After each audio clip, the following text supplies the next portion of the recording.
तो welcome back guys, हम फिर से आ गए हैं क्वेश्चन आंसर सेशन के साथ। तो इस बार हम करेंगे अंडरस्टैंडिंग द डाइवर्सिटी का question answer. So let's start. मैंने कहा हमेशा समझ के ही आंसर लिखिए, तो मैं समझ के ही आंसर करने का ट्राई करता हूँ, क्योंकि मैं खुद ही आपको समझाया है, दो वीडियोज़ में समझाया है पूरा चैप्टर को, तो आप उसी से देख लीजिए और समझने की कोशिश कीजिए। तो स्टार्ट करते हैं। फर्स्ट क्वेश्चन क्या हुआ? Draw up a list of different festivals celebrated in your locality. Which of these celebrations are shared by member of different religion and religious community? तो आप एक रीजनल एंड रिलीजियस कम्युनिटी एक चीज़ को एक festival को साथ में सेलिब्रेट कर रहा है। मैं हिंदी में बताऊंगा, आप इंग्लिश में ट्रांसलेट करके लिख लीजिएगा, ठीक है? तो एक तो ओडिया मीडियम से हूँ और हिंदी और इंग्लिश ही बताना पड़ रहा है, क्योंकि ओडिया में बोलूँगा तो कोई समझ में ही किसी को नहीं आएगा, इसलिए। तो पहला हुआ दिवाली। दिवाली सेलिब्रेट होता है, सिख करते हैं, हिंदूज करते हैं और जैन करते हैं, बुद्धिस्ट शायद नहीं करते, ठीक है? एक फेस्टिवल हो गया। फिर कम्युनिटी के में आ गया ईद आ गया मुस्लिम्स का।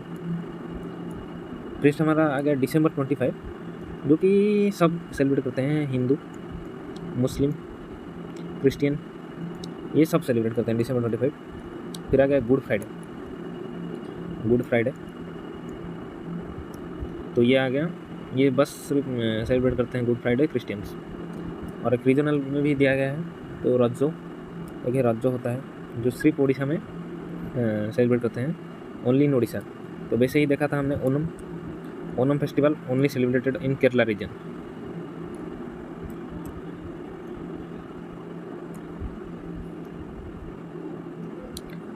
तो पहला क्वेश्चन खत्म। दूसरा question, what do you think living in India with a rich heritage culture arts in your life? तो ये भी एक लॉन्ग क्वेश्चन है, तो 3-4 पॉइंट में लिखेंगे। तो पहला है, आप लिखेंगे पहला पॉइंट, एक तो हमें डिफरेंट रिलीजन और डिफरेंट कम्युनिटी के बारे में जानने के लिए मौका मिलता है, ठीक है? 2-3 पॉइंट लिखते हैं। दूसरा है, इसमें हमारा भातृत्व का भावना जागृत होता है, ब्रदरहुड, जो कि इंडियन फेस्टिवल्स के इंटरलिंक्ड होने से अच्छा लगता है। तो रिच हेरिटेज कल्चर। तापर तीसरा होता है our support, we support each other ceremony by living in India and celebrated with them.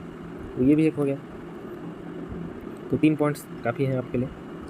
फिर देखते हैं, do you think the term unity in diversity is an appropriate them to describe India?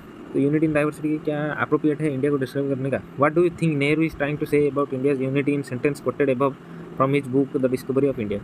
तो इस sentence जो coat किया गया है, unity in diversity, तो आपको इसमें क्या लगता है, तो आप बताइए। तो हम बताना स्टार्ट करते हैं। तो पहली बात, तो यूनिटी इन डाइवर्सिटी आप इंग्लिश में लिखना स्टार्ट करेंगे। तो पहली बात, तो हमारा देश डिफरेंट नहीं है, बस उसका कल्चर, हेरिटेज कल्चर डिफरेंट है। तो by regional, by language means, और बाय रिलीजन मीन, या फिर कल्चरल मीन्स। तो ये कल्चरल मीन्स होते हुए भी ये सेंटेंस आप याद रखेंगे। तो ब्रदरहुड रिलेशनशिप से हम सपोर्ट करते हैं, सेलिब्रेट टुगेदर करते हैं। और ब्रिटिश के टाइम पे भी हमने साथ मिलके जेल गए थे और साथ मिलके फ्रीडम फाइटिंग भी की थी। तो इसकी वजह से नेहरू जी को लगा है कि हमारा unity in diversity is the base of our harmony. तो हारमोनी मतलब शांति, सहावस्थान, हार्मोनिक कंट्री। तो unity in diversity is the base of our harmonic country, ठीक है? तो underline the line in the poem song after Jallianwala Bagh massacre which according to you reflects in Indian essential unity. तो क्या कहा है देखते हैं, चलिए। जालियानवाला बाग यहाँ पे था। The blood of Hindus and Muslim flow together today. तो जालियानवाला बाग में हिंदू और मुस्लिम दोनों का ब्लड एक साथ बहा था। तो this is the reflects Indian essential unity. ये एक शॉर्ट क्वेश्चन था, 1 या 2 मार्क का, ठीक है? तो ये है, टू जाना the region in India and do a similar study of the historical geographical factor that influence diversity found there and are this historical and geographical factor connected to each other. तो ये बहुत ही, another reason choose करने की कोई ज़रूरत नहीं है, क्योंकि एग्जाम में अनदर रीजन नहीं आएगा। तो हम वही केरला और लद्दाख का व्यू लेंगे, लद्दाख का, और फिर व्यू लेके आप फिर से वही सेम चीज़ को एक्सप्लेन कर देंगे कि लद्दाख में ज्योग्राफी पहले डिस्क्राइब करेंगे कि ठंड होता है, ये ऐसा होता है, एक खाने के लिए इतना अच्छा नहीं मिलता है, एग्रीकल्चर नहीं कर सकते हैं, ऊल से बनाते हैं ड्रेस वगैरह, ऐसे ही करके लिख लेंगे, ठीक है? पहला तो बात यही है, पहली बात तो इतना ही है। फिर क्या करेंगे,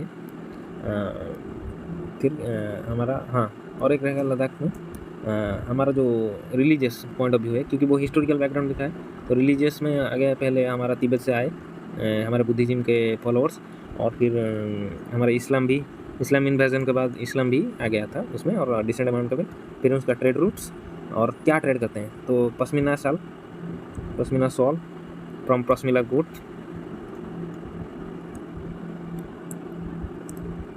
समझ के करेंगे तो आप देखिए, मैंने अभी तक बस इस जालियांवाला वाला बाग का जो पोएम मैंने तब पढ़ा नहीं था तो याद करना पड़ा, वरना मैंने चैप्टर को समझा है। और मैं साइंस स्ट्रीम का स्टूडेंट होकर भी आपको ठीक से एक बार चैप्टर पढ़ के अगर समझ के पढ़ रहा हूँ तो आपको आंसर ठीक से बता रहा हूँ, ठीक है, मुझे सब याद रह रहा है। बट आप भी अगर ऐसे ही समझ के पढ़ेंगे तो आपके लिए भी अच्छा होगा। तो लद्दाख का ये देखा, फिर केरला का देखिए, तो सी साइड का व्यू है, एग्रीकल्चर के लिए बेस्ट है, सी फिशिंग के लिए बेस्ट है, खाना भी इनफ मिलता है, रेड रूट्स स्पाइसेस वगैरह ट्रेड करते हैं, और इस्लाम भी तो है, इस्लाम में है, डिफरेंट फेस्टिवल सेलिब्रेट किया जाता है, जैसे ओनम में बोट रेस होता है, ट्रेड रूट सब वगैरह। तो निकल गया।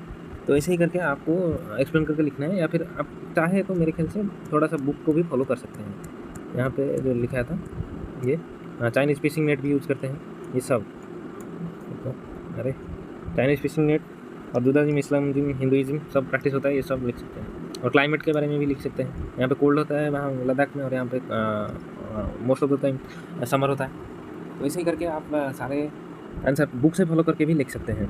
बस यही 2 आंसर था जो कि बुक से फॉलो करके लिखा नहीं जा सकता था, एक यहाँ और एक यहाँ, सोचने वाली बात थी, और ये भी। तो होप करता हूँ कि वीडियो आपको अच्छा लगा होगा, और आप अगर यहाँ तक देख रहे हैं तो मेरे लिए आपको स्पेशल थैंक्स।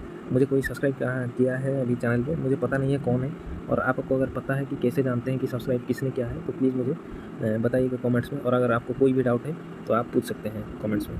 Thank you.